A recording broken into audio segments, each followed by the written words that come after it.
So good afternoon, everyone. I'm Davina Lines. I'm the Managing Director of the Ecommerce Club, and thank you very much for joining us this afternoon for this Retail Growth Workshop. I'm going to introduce you to the panellists in a minute, but whilst we're doing that, I thought I wanted to say thank you to TFN, to the Fashion Network, and also to my team at the Ecommerce Club for pulling together today's webinar, and to our partners that are taking part with us today, so OMNI, VL OMNI, Statement and ShipStation. So thank you very much for them to helping us to facilitate these webinars. So the idea sort of like behind today is to go through some of the ideas around future growth for retail businesses. Obviously, there's been a lot of changes during the pandemic. We're keen to get your involvement. So you've got the chat box. We want you to be using the chat box. We've got a few questions and polls and things that we want to throw out to you.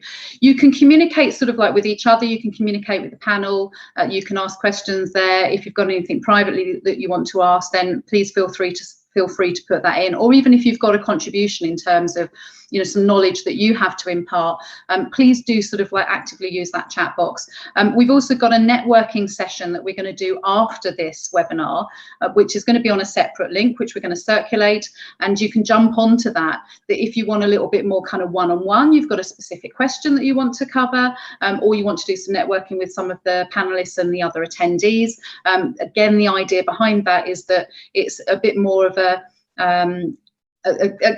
workshop type style where you can actually ask some questions that are maybe very specific to your business that perhaps wouldn't be sort of like, you know, so much to be shared with sort of like everybody.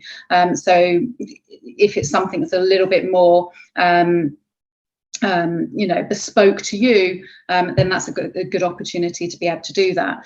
So thank you very much to Dale and to Scarlett at TFN. They're sitting there in the background. So they're in the background doing the tech. I'm looking after the sort of running of today's event. So we are going to be recording this, and it is going to be available on YouTube. So if you've got any colleagues or you want to refer to anything afterwards, then feel free. We'll circulate that link round afterwards so that you can do that. And then we also were quite keen, as you're sort of like you're coming into the call now, could you tell us, you know, say hello to everyone, and tell us where you actually are geographically. So we know a lot of people are going to be based in the UK. So if in the UK, just let us know sort of like, you know, which town, sort of city that you're based in within the UK. But also sometimes these things, we have international people coming in. So if you are based outside of the UK, and I can see people saying, various different locations, India, Toronto, London, Belgium, New York City, you know, we'd love to know. This gives us, Mississippi, this gives us a real idea as to sort of who we're talking to and whereabouts you're based. So yeah, please do keep those coming in. So without much further ado, I'm going to go on to introduce the speakers. And Andrew, I think you're up first. If you could just tell us a little bit about who you are personally and your role within ShipStation, and then tell us a little bit about the business as well, so we get some context to your expertise. Sure, no problem. Thanks everyone, thanks for joining. I'm Andrew. I'm, for completeness, I'm based in Twickenham, or live in Twickenham in southwest London, where we have an office in London and Victoria. I've been in the e-commerce market for about 10 or 11 years, helping merchants sell in different channels in different countries. So I guess hopefully my area of experience maybe is helping people sell in different channels, different countries. In terms of our business, I work for a company called ShipStation, which is part of the Stamps.com family of companies, for those of you that are maybe in the US, probably more familiar with us. And we help merchants sell in different channels in different countries. And our mission is really to kind of help them scale and grow their business and really delight their customers. We're kind of in the shipping and logistics space. So we're in the less sexy, but probably the more sort of dirty, hands-on area of actually getting orders to the consumer. So hopefully that's an area that we can help, and I know there'll be a load of questions. So look forward to helping on the panel today. Yeah, you may think it's less sexy, Andrew, but actually, you know, without you, it just wouldn't work, would it? You know, it doesn't matter what everyone's doing at the front end if they haven't got anything happening at the back end. Exactly right. Cool, perfect. So if I can hand over to you, Robin, please. Yes, thank you very much. And on that note, I make the link between the front end and the back end. So Virtual Logistics, VL OMNI is our trade name. We are an iPaaS integration platform. We've been in the integration business for 27 years, so we've seen bricks and mortar retail, EDI, marketplaces, e-commerce. And what we do is we articulate integration strategy with the customer experience. So it is bridging the gap, as you said, Davina, between the front end and the back end. So we're an essential part when things start to scale and your business takes off, because manual data entry just doesn't cut it. So, no, absolutely. And I think we've got a slide for you, Robin, as well, for the business. You do. Yeah. Um, Andrew, do you want to just quickly run people through this one, and then we'll hand back to Robin? Sure, yeah, no problem. So I guess as I touched on, our mission is wherever you're selling, we help you bring all those orders back, and then we can orchestrate those orders into different places, whether you're fulfilling that yourself or whether you're using ship from store, which I think is something that Dan's going to talk quite a lot about today, or 3PL or drop ship. So we're all about orchestrating that order to the consumer, and returns as well, and obviously cross-border is one of those topics I'm sure we probably will have some questions on today. Excellent, excellent. And then Robin, if we've got your slide as well, and as you were saying, you're kind of connecting the front and back end. We are. So we are an iPaaS platform, which is integration platform as a service. We are GDPR compliant. We run data centers in the US and Canada, as well as in Ireland. And we have customers in Canada, the US, the UK, as well as the Middle East. So we've seen integration strategies on a global scale, and from different verticals also. To Andrew's point, it's moving the data is critical. We do integrate to ShipStation, and we do integrate to Shopify on the front end, and a variety of other platforms as well, ERPs. So pass it back to Davina. Excellent. Well, we're going to pass the baton over to Dan now. If you could just tell us a little bit about you, your role, and then tell us a little bit about Statement. Yeah, absolutely. Thanks, Davina. Yeah, so great to be here today. Yeah, so I'm Dan. I'm the MD at Statement, based in Leeds, which you probably pick up from my accent. Essentially, I've been in e-commerce for about 20 years. Started as a retailer back in the kind of antiques roadshow days of e-commerce with dial-up and pre-Google. I'm that old. And essentially established an internal agency for that business, which then turned into an external agency with Statement. So since 2014, I've been leading the team at Statement. We're a Shopify plus specialist e-commerce agency. And fundamentally, majority of our work is with kind of fast-growing mid-sized retail brands, but increasingly it's with kind of larger brands who are recognizing that direct to consumer is a growth channel for them. So yeah, a lot of my work is, and members of the Statement team is working with partners like Andrew and Robin. We're very much the front end of the piece, so we look after and build and manage and optimize websites, but have a really, really close working relationship with partners like ShipStation and VL to ensure that we can focus on that kind of connected customer experience. So yeah, so hopefully looking forward to today. I'm sure we'll have some very good topics that are discussed. And actually, I was thinking I haven't introduced myself properly, really. I never kind of do this, but I'm based in Hackney, and I've been around in the industry. When you said 20 years, I thought, oh my God, I've been around for like over 20 years as well. In fact, I started in 1995 for what was at the time New Media Age, is now technically consultancy, and have been around in the sort of publishing sort of side for a long time. Then ran Net Imperative, which was an online publishing business that I'd set up myself, and then for the last 11 years have been running the Ecommerce Club and Mixing Digital. But actually, I've done it the other way around to you, Dan, is that in the pandemic, because of course my business is now mostly based around events, I've actually set up an e-commerce business. So I now run Chigwell Sheds, which is selling sheds and summer houses to London and the M25, which actually, has been very successful. And obviously lots of people sort of, staying at home, working from home, have been spending money on their homes and their gardens. So that's actually going very well. And we're working with a British-based manufacturer. So it's weird that I've kind of almost done it the opposite way, really, talked about it for many years, and have only actually been selling online since September the 9th we launched. So we're not using Shopify, we're not as big as that. We're using Ecommerce, but yeah, no, I've been learning an incredible amount about the implementation of e-commerce. So actually, these are valuable to me, which is quite useful. So we have actually got a poll that we wanted to actually ask everyone. So if you can pop that up for me. So we wanted to understand what people think are the most common barriers to growth, and we're going to go into this now in a little bit more depth. But if you could actually vote on the one that you think is your most common barrier to growth, the thing that's really holding you back, whether that's, when we say access to talent, whether that's getting the right staff in place, whether it's funding, whether it's actually having a real understanding of where you should be focusing your efforts, if it's supply chain and thinking about people like sort of ShipStation, if it's management issues, actually getting the buy-in from senior management, lack of technology in place, or if it's anything else. Then if you can pop that into chat, that would be great. So if you could vote, and then we will get the results of that shortly, once everyone's had an opportunity to jump in. Whilst we're waiting for those results to come up, I think let's start on the front end of this one. So Dan, give us your sort of like reflections on what you think have been the most sort of common barriers to retail growth.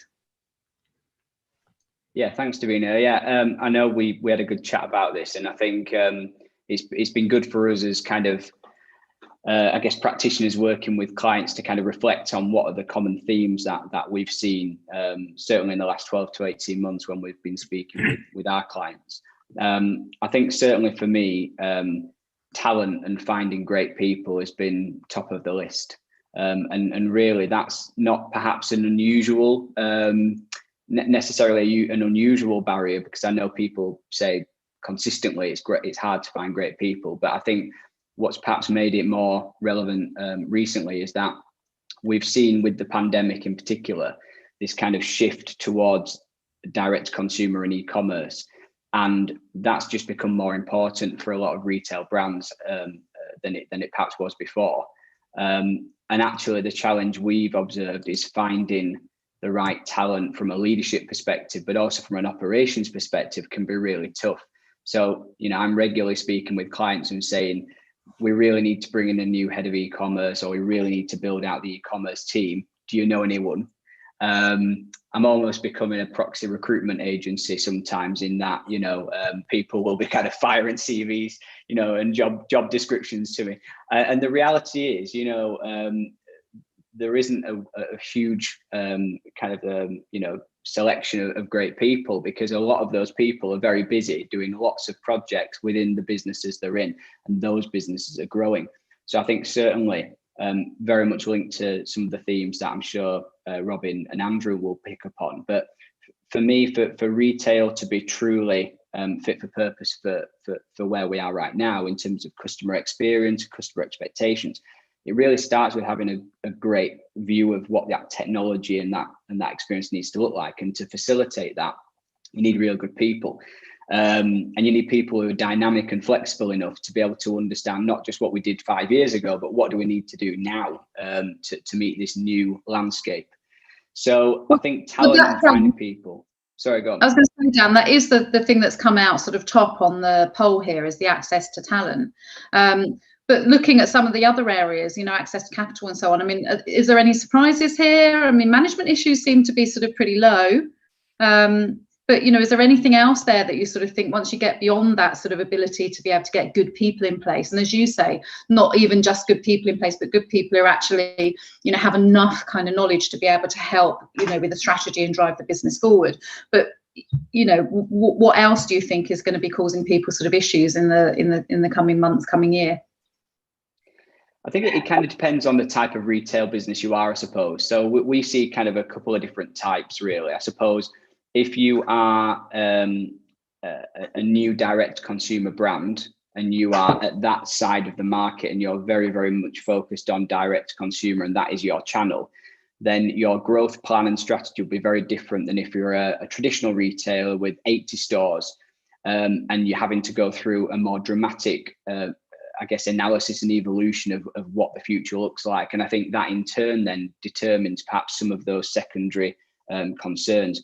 So if you're a legacy retailer who've got 80 stores, then capital and actually access to capital is going to be different than if you're a very small, nimble, direct consumer business who's going to go out to investors and sell the dream and raise loads of money. So I think actually that's really key. I think for newer businesses, their strategy is perhaps clearer cut than for traditional businesses who have got some quite big challenges and problems to face. Challenges that are perhaps not unique just to the circumstances with the pandemic, but I think have been certainly heightened by how that's driven consumer change, and it maybe makes those problems perhaps bigger than they were maybe 2 years ago. I agree. Robin, have you got anything you wanted to add? Yeah, no, I would certainly concur on the talent side. We've seen in North America the same sort of thing, people jumping ship for more interesting opportunities, higher pay. We've got a number of projects that have been derailed because of staff turnover.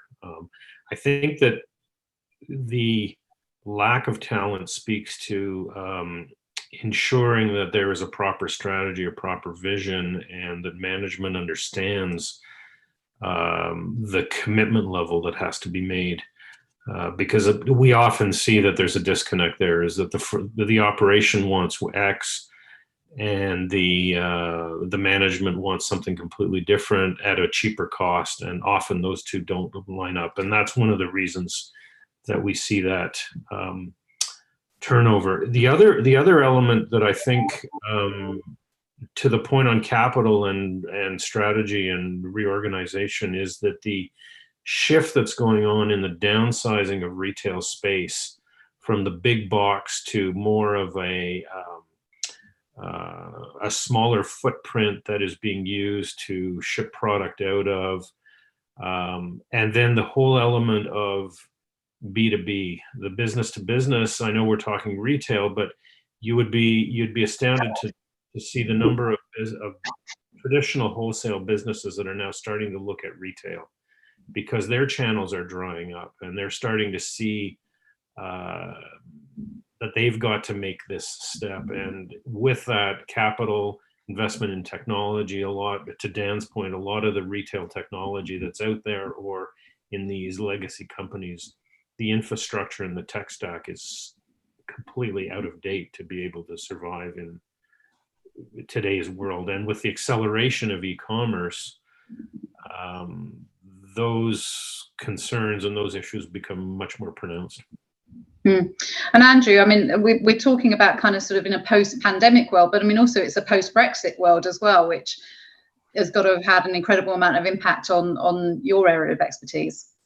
Yeah, I think just to touch on what Dan and Robin were saying, I think our summary would be kind of people, process, and technology in terms of growth, growth opportunities or growth enablers. I think we kind of touched on the people part of it. The only thing I would say, actually picking up on what you said at the beginning, Davina, is we definitely do see, sometimes the alignment a little bit out of whack between, as Robin said, the top table and, and where the business actually wants to go. I think, on the process side, we definitely see, organizations have done really well to get from A to B, and often they have to really kind of retool or change their business process to get from B to C. And again, this is, as all of us know, because we're living in this, right, there is no kind of manual or playbook in US vernacular, right? We're kind of figuring out as we go. So it's difficult to find what that business process needs to look like. But we definitely see that that's a growth enabler and a growth inhibitor, depending on which side of the coin you look at. And then obviously the technology part of it. And I don't want to be the classic tech vendor saying that, tech solves all the problems, because it definitely doesn't. So, we definitely see that all three areas, people, process, and technology, deployed in the right way, are the real growth enablers. I think to your question about Brexit, it's really interesting, actually. We were sort of scrambling in all transparency in sort of October, November, December, being in the sharp end of e-commerce, just trying to figure out what the carriers and all the fulfillment companies were doing. But what became very evident is, through adversity, you see some interesting things. Some people were just very, very agile or scrappy, again, depending on which vernacular you want to use. And their ability to experiment and change course very quickly were the ones that we really saw did really, really well. Because, Brexit is a challenge but an opportunity. Some people have embraced it, hit it head on, and have now got through on the other side, and now they're selling in a bunch of countries. EU was frankly one tick box they had to deal with, and now they've pushed on and now selling in lots of other countries. So, I think it's really based on your tolerance of risk and how much you're prepared to kind of invest in those issues or those opportunities. And Andrew, have you seen that maybe sort of e-commerce companies, so the sort of pure plays, have they been sort of more nimble than perhaps the more traditional retailers, or is it just individual to the company? It's a really good question. I'd be interested to get the guys' opinions on this, but we did a panel actually about a month ago with some of the Shopify team, and I think the consistent feedback we got from our merchants and the merchants they were working with is the ones that were able to take risks and experiment and really diversify, and were prepared to take risks, were the ones that have really, again, these are general statements, but they've really, they've done well. I think what we've seen really sort of surprised us. We've had, Brexit and COVID, we had people that have never sold online before ever, crazy stuff, catering equipment, pizza, restaurants, stuff you just never would have thought. They just pivoted really, really quickly. A lot of them used, Shopify. I don't want to turn it to a Shopify show, but they use very well-respected platforms to stand up a store really from nowhere. They've never done it before. We've seen a lot of people use 3PLs as well. People just don't want to do their own pick, pack, ship, if you know what I mean. So they've used partners. I think what's been really, really encouraging is just to see how many really great partners there are out there for companies to really lean on, if you know what I mean. You don't have to do it all yourself. There are people that do this for their day job, and so people have stood up an online business very, very quickly. I think that's what really, really surprised us. Yeah, so and actually I think that's quite a good sort of takeaway from what you were saying there, is that don't try and be the expert at everything. Don't try, go to the suppliers who know all the intricacies and will have navigated all the issues with Brexit and so on, and rely on them to help you. There's no point trying to learn all of that yourself if you've got the experts out there. Yeah, I mean, again, the guys will have other perspectives on this. I think that there's definitely, in our world, we talk to people about kind of, what's core versus non-core, what do you want to be good at, and what do you want your team to do, and the stuff that is non-core or you don't want your team to be good at, as it were, then, find a partner that can do that for you. Because, I think you have to Dan's point earlier, you have to build a very big team, often, not always, but to be strong at everything, you do need quite a lot of resource. And if you're resource constrained, then you have to make some very brutal business decisions about what you want to retain and what you want to push out to trusted partners to be able to do that. Exactly. Well, I want to actually throw a question out to the audience, because we also wanted to get in the chat biggest mistakes that they feel that they've made so far. So if there's anything that you've done in terms of moving your e-commerce business forward that you actually now totally regret, please tell us, because that actually might be useful for other people anyway. If it might help somebody else in making the same mistake. So be honest, tell us if you've actually made any sort of like big mistakes to date in your sort of retail growth. So I'm going to throw this one out to everyone.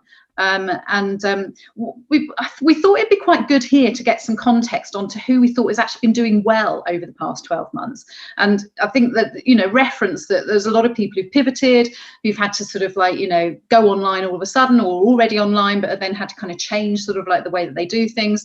So I don't know if we can come to you first, Robin. Have you got anyone that you think actually has done very well over the last year? Yeah, no, that's a great question, because I think that there's a lot of companies out there that have thrown up websites and they've been disappointed with the outcomes. I think you have to separate it between those that are pure direct to consumer and those that have the direct to consumer plus the retail footprint.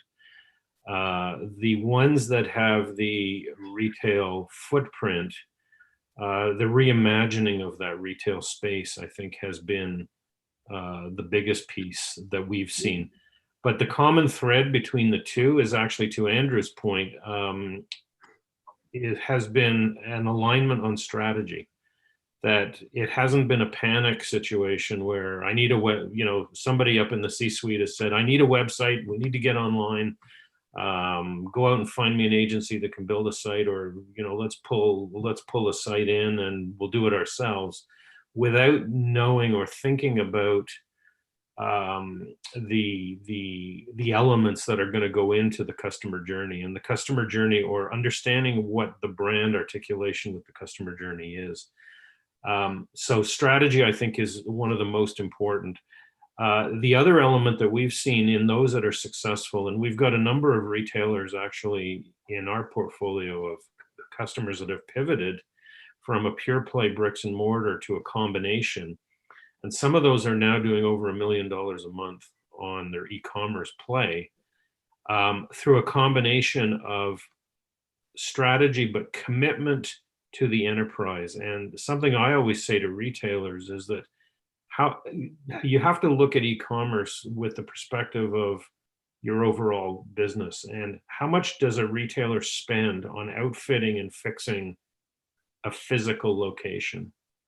And often what you see is a misalignment where the e-com play is the poor cousin, and they don't want to spend on the front end work, they don't want to spend on the integration, they don't want to spend on the customer journey and the shipping and making sure that the product is being shipped properly, and the return process and the loyalty and so on and so forth.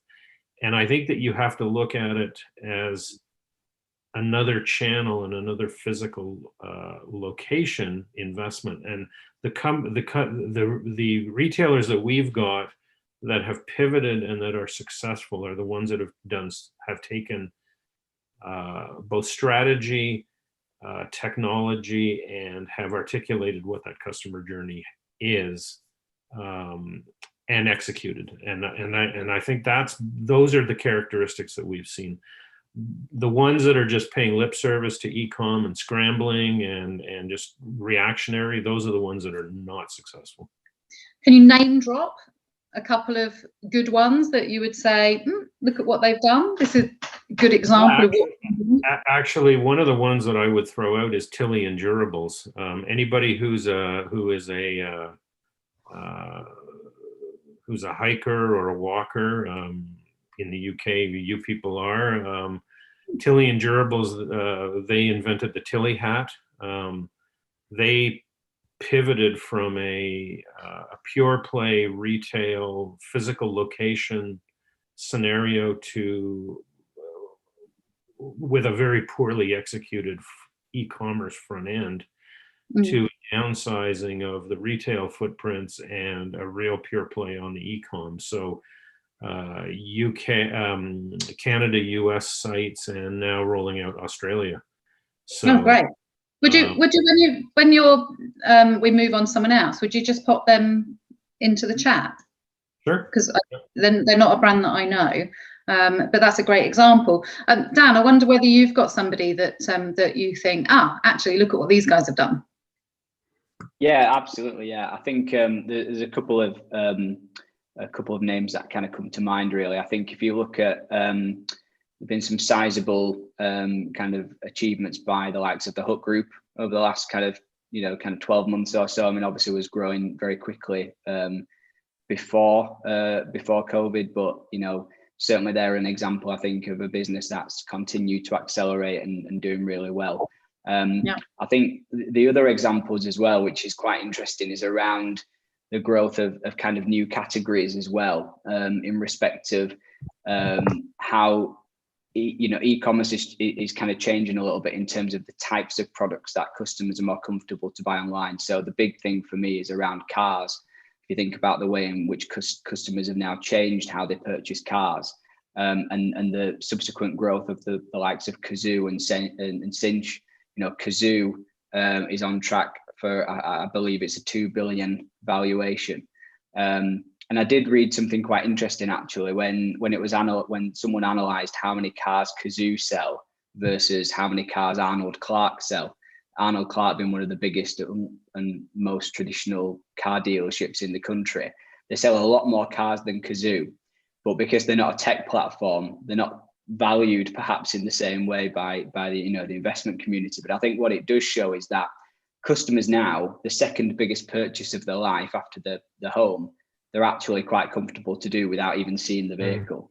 And, you know, I remember a time not that long ago where if you spent more than a few £100s, you'd have to go onto your computer in your study to do it on the proper computer. You wouldn't dare to do it on your mobile. And now we're having people buy, you know, highly expensive cars on their iPhones with Apple Pay.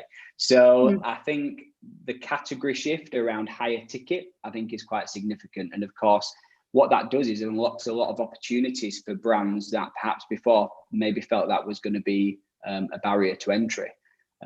So certainly that one. And the final one I would say is just a real nod to what Robin and Andrew have said with regards to the benefits of having infrastructure. But look at how well the supermarkets did in responding to changing customer demands, adding infrastructure. And yes, of course, there were some challenges in the early days, but you know, all of the leading grocery brands now have got added so much extra capacity in a very, very short space of time relative to perhaps what they would have done, you know, in other times. So I think they're a real good example of some brands to look at. And I guess the final point is, you know, reflecting on some of the points that Robin and Andrew made, particularly your point, Andrew, around people, process and technology.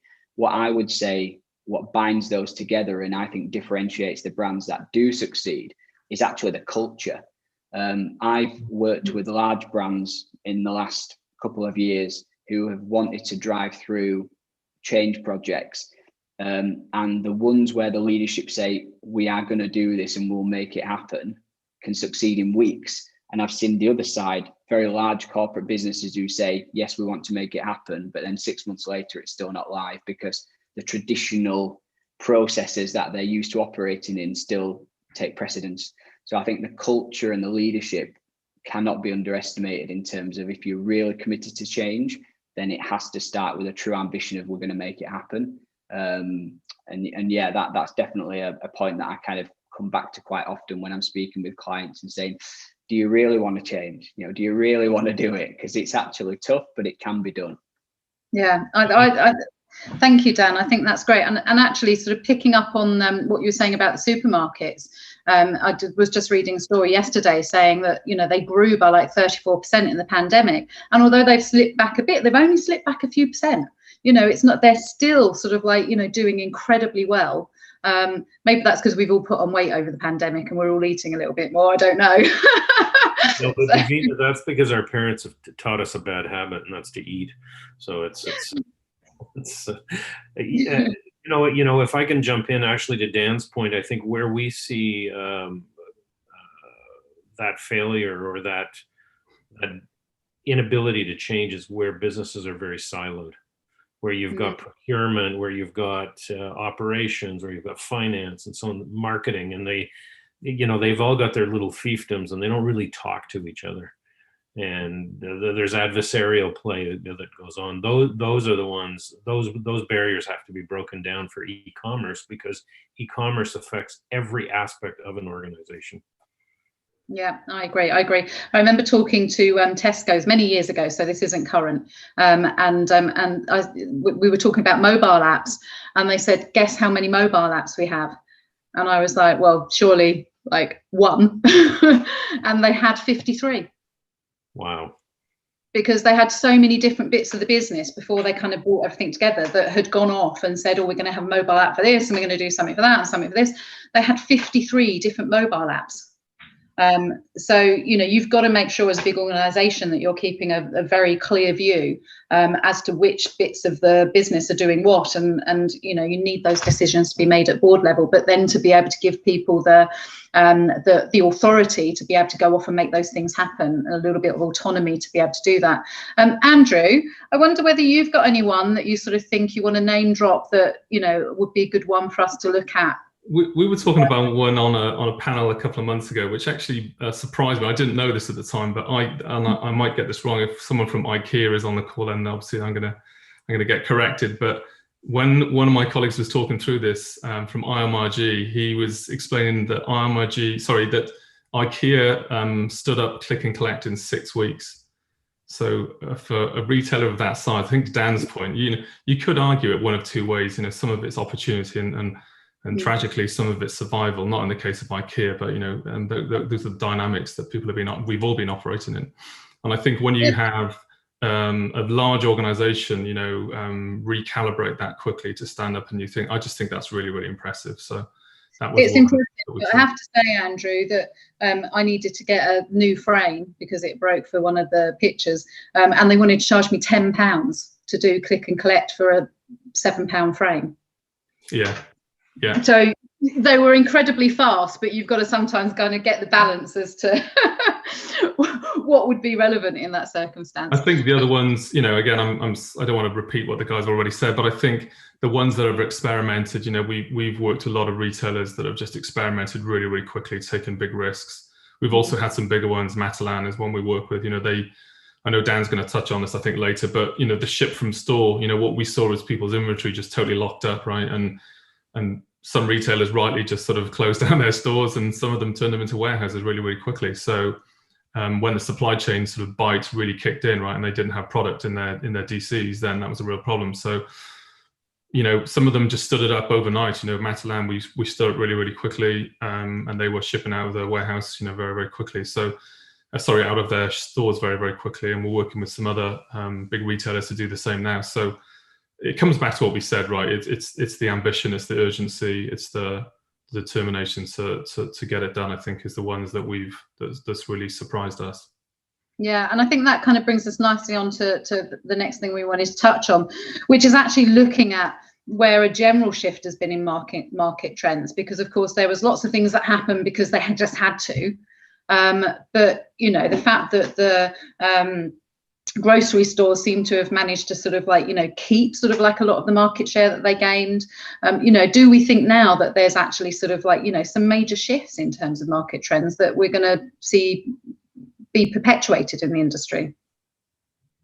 I don't know who wants to take that. Was that for you, Andrew? I can jump in, start us off. Yeah, so I think category, I think what Dan touched on again, I kind of repeating myself a little bit here, but we just saw people selling stuff online that we just had you just never would have predicted it. So I think there's definitely, Kazoo's a great example, definitely more categories, sort of going online, that huge acceleration, right? I mean, that's what we're all basically saying is what we already thought was happening has just been accelerated by 5, 10, 15, 20 years, right? So I think category is one thing. Consumer choice, again, I know everyone in e-commerce lives with that every day, but I think the consumer has become probably even more expectant, if you know what I mean, and probably more demanding, which is a blessing and a curse, as we all know, trying to deal with that. So I think that's the things that we see. Direct to consumer, is the big, I think is the standout kind of theme for the last 15 to 20, 18, 24 months. Again, standing up stores. We've seen that thing we touched on earlier as well, people just making some very cold business decisions about things that they don't want to do anymore. We've seen people move just tons of inventory into other countries because they want to be close to the consumer. So they've stood up, DCs or 3PLs in other countries that they never sold in before. We've seen people sell on other, in other markets and other channels that they didn't sell on before. So I think, my summary would be, it's just accelerated really kind of what was happening. It's just fast. It's kind of more where we were going, but we're getting there a little bit faster. Exactly. I don't know, Robin, Dan, and if you've got anything to kind of add to that. I mean, do you think there's going to be any kind of sort of fall back, or are we kind of at a point where people are just going to move forward from here? I mean, obviously we've lost lots of sort of retail space, like in-store retail space. Yeah, I think to Andrew's point of customer expectation, we've seen an increase in the level of communications that are demanded by the customer. The customer is looking for much more of an up-to-date process of what's going in. The days of I place my order and I get an email when the product's shipped and I have no idea what's going on, I think those days are gone. Velocity of communications is really critical today. People are much more impatient. And maybe that's something that's characteristic of the pandemic because we're all locked up and we're frustrated and so on and so forth. But I don't see that changing much. I think that the consumer shift has happened. And I think that consumer shift is going to be accelerated and heightened in a pure play retail space where customer service, I think we're going to go back to the days in the retail world where a customer went to a physical location and the sales reps were career employees. If you think of the old days of retailing, you went to the department store or the high street store to buy your your suit, and the person knew you and so on and so forth. That's gone away. I think that's going to come back in some form. I don't know what it's going to look like, but I think it's going to come back because the consumer is demanding that. And I think also the other thing is the alignment of the brand with customer experience. Customer experience is going to drive a lot of what a brand represents. So if, like here in Canada, we have a retail chain called the Canadian Tire. Canadian Tire is like your go-to store on the weekend with your kids for everything. Your paper bags to pick up leaves. You need spark plugs for your car. You want water filters, camping gear. That's where you go. Well, Canadian Tire had a moniker for the longest time of crappy tire because their products were garbage and there was no customer service. Well, the pandemic has forced them to really up their game. So their online curbside pickup is like superb. It's like so slick, and that customer experience, I think, is gonna stick. Great. Well, that shows that you can make any change, can't you, if you want, if you focused on it. Yeah. So Dan, this is a good place to sort of bring you in, and obviously want to understand if you've got any kind of sort of general sort of market shifts, but also we wanted to sort of pick up on your view on customer acquisition strategies for growth as well. Yeah, 100%. I think just briefly on the market trends, I think all the points discussed were the ones that I was kind of feeling were kind of most important. But I think the other consideration is around sustainability as well, which is kind of a it wasn't purely a pandemic kind of topic, but I think there is a trend and there is a dialogue now, and we're seeing brands genuinely, I think, seeing that more in the DNA in terms of how they're developing the business. And I think that's so important that alongside the customer experience, I think customers are now expecting sustainability. We've seen even with the likes of Asda trialing the sustainability stores where you can go in and replenish product through existing packaging. So I think an expansion of these proof of concepts into something more kind of long term is likely to happen. I think customers expect that now. I think there's a growing genuine awareness that we can't keep consuming in the same way. I think the other trend is going to be this acceleration, as has already been mentioned, around that surplus retail space. And this has been a problem for not just 2 years, but 15 years. We've had too much floor space for too long. And the problem is no one's really devised a proper strategy to tackle it because it's it's been deemed as too complex. A lot of retailers are in very long leases. Every landlord is different. A lot of properties are owned by pension and property trusts where you don't even know who owns them sometimes. So it's a very complex area. And yet you've got this impact on communities. So the question is, who is going to be the custodian of the communities and going to kind of curate the future of what our towns and cities will look like? That's one of the biggest questions I think we have to face. And I think it's so difficult, and it's a very fragmented area. So yeah, I think there are definitely some shifts. In terms of acquisition, as Andrew kind of mentioned, with every challenge comes opportunity. And certainly what we observed during the pandemic was incredible growth across some of our clients, growth that they could only dream of during peak. And then they were kind of going, hang on a minute, how are we going to deal with this? So on one hand, an opportunity. And I think certainly in terms of looking at the future, in terms of what channels should brands be looking at to grow their acquisition of new customers. I think there is this continued challenge of A lot of brands in the last 5 years, certainly in e-commerce, have grown through dependency on Facebook and Instagram ads. That's still a channel for growth, but it's getting more expensive. And every brand owner we speak with says it's just getting, there's more brands on the scene, it's getting more competitive. So on one hand, that's still a channel, but I think it has its challenges. I think influencers, remain an opportunity, albeit again, there's a saturation point there, and I think it's important. But you've got other channels like TikTok, which are growing.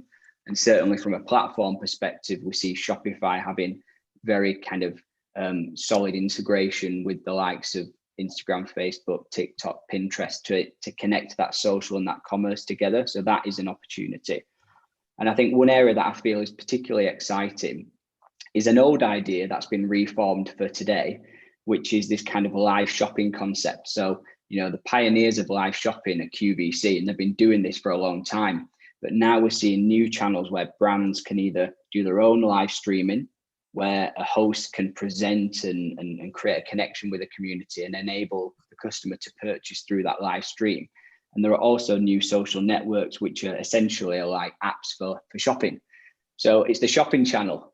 It's all these things sometimes have a habit of coming back, but that is a really interesting area because we're now seeing influencers presenting product on these networks, which allows merchants to sell through that channel. So you've got the authenticity and the connection of the influencers and that community being connected into the commerce, which is a little bit of an evolution from the shopping channel where you have the presenter who kind of knows a little bit about the product, but they're really just a presenter, to an influencer who's maybe got a true passion for that brand and can then transmit and kind of sell that to a wider audience. So I think in terms of customer acquisition, it's looking to things that are different and maybe emerging. And the final thing is, as always, not forgetting stores, not forgetting the importance of experience. And when we move through the next few months and hopefully we can start to reconnect in person, I think stores with the right number of stores, with the right format, can provide a great opportunity still to acquire new customers. And I think the brands that do invest in good stores will win as well. Yeah, I'd be really interested to see what the high street, the shopping mall, what it kind of looks like in the future, because it's going to change dramatically. It has changed dramatically, but there does seem to be, such an opportunity there for brands to still be able to have a touch point with their customer and still be able to have that kind of sort of brand connection. And then, a lot of the stuff you picked up on around sort of, social and so on, you would kind of think was aimed very much at the younger sort of marketplace. But actually, I think one of the things that has happened over the pandemic, that, even an older sort of like consumer audience has been very much more engaged on sort of shopping online and on sort of, shopping through socials and visual search and so on as well. So, I think that's almost kind of broadened a little bit than what it was before. It's like, so I'm gonna kind of change tack here, and I'm going to kind of come to you, Andrew, because one of the other things that, when we're thinking about sort of growth, has got to be the opportunity to move outside of the UK and to be, to be selling into other territories. Yeah, it's an interesting kind of paradox this for us, because this is actually what I do at ShipStation, is help us set up in new countries, and I've also helped sort of retailers sell in other countries. I think, trying to summarize it, I think it definitely, like we said earlier, starts at the top. I think the organization has to be committed to doing it, if you know what I mean, because it is tough. There are some very real challenges. So certainly, from an organizational perspective, the executive team have to want to do this and be committed to do it.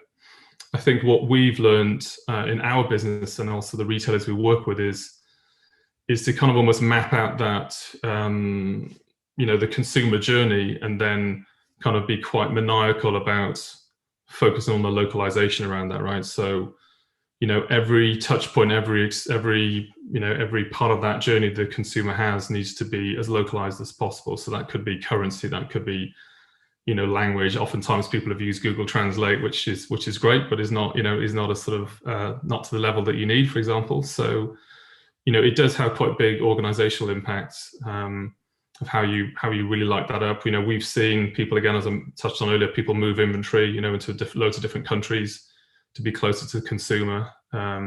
So I guess my summary would be, you need to kind of do the economics on it, the kind of unit economics, because when you really strip it back, it's effort versus reward.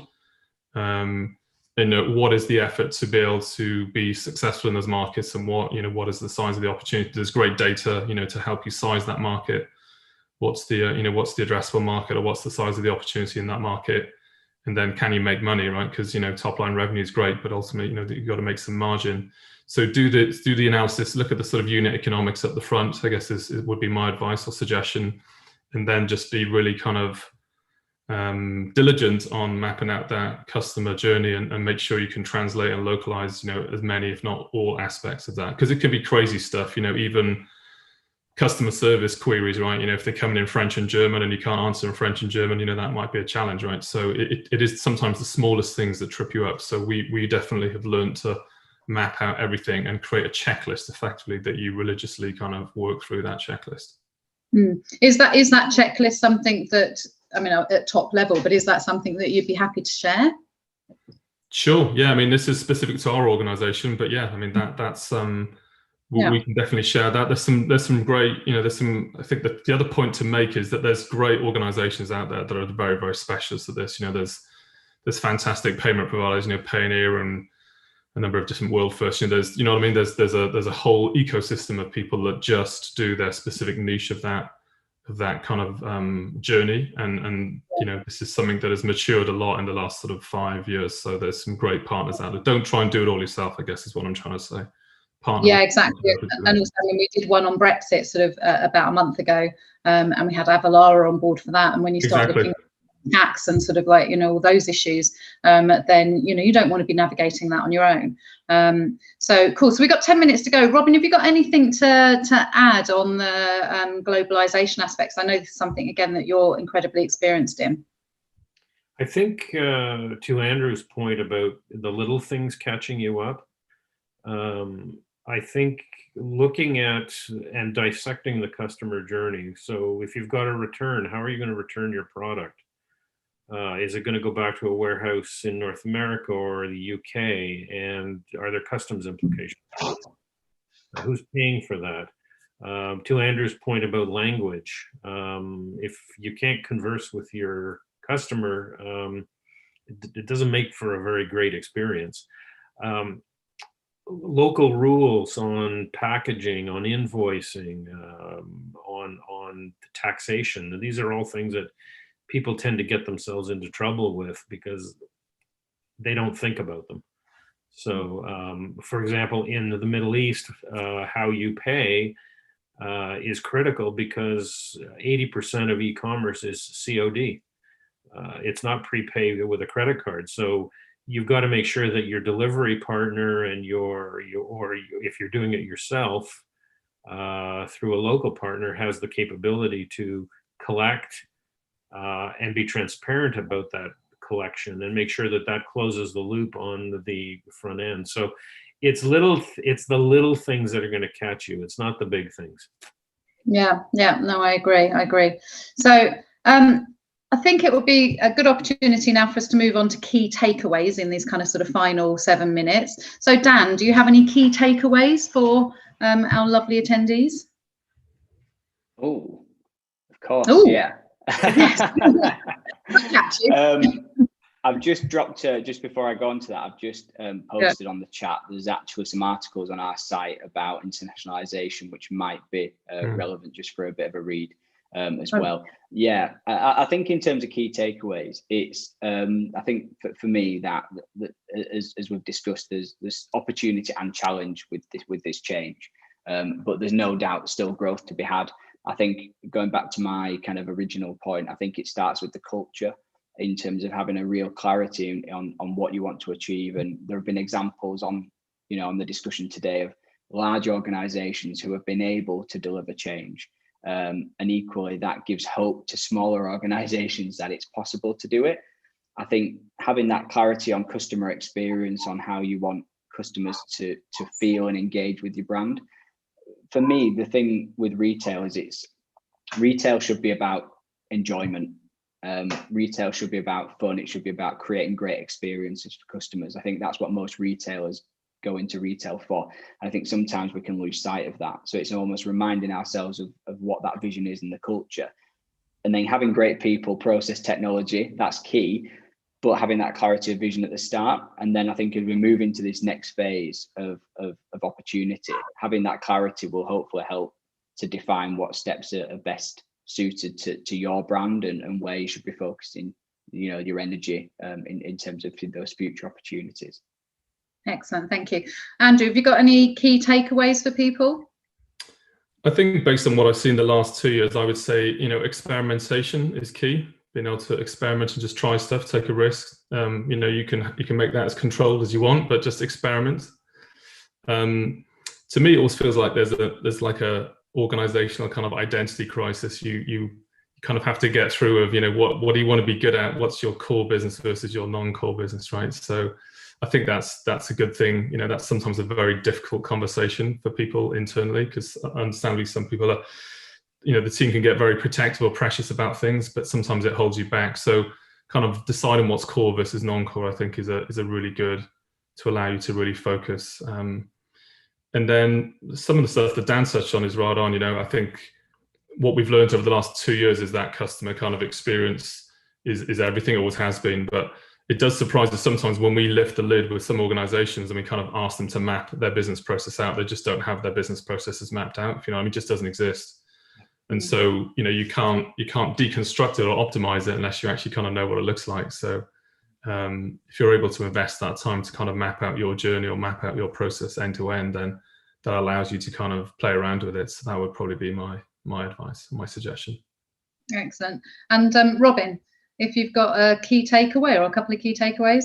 Yeah, I've got a few, and I think they segue nicely into what both Dan and Andrew have talked about. I think the first thing that I would say is know who you are. What's your brand? And have the strategy around that brand. And to Andrew and Dan's point, you have to define your customer experience. You can't just simply go in feet first and just say, well, I want to be on the web and I'm going to choose a bunch of tools and my friend's using this, my friend's using that.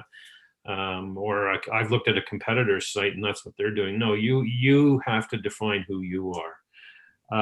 Customer experience is critical. There needs to be commitment throughout the organization. To Dan's point on culture and the disconnect around culture is probably one of the most under discussed and under considered issues.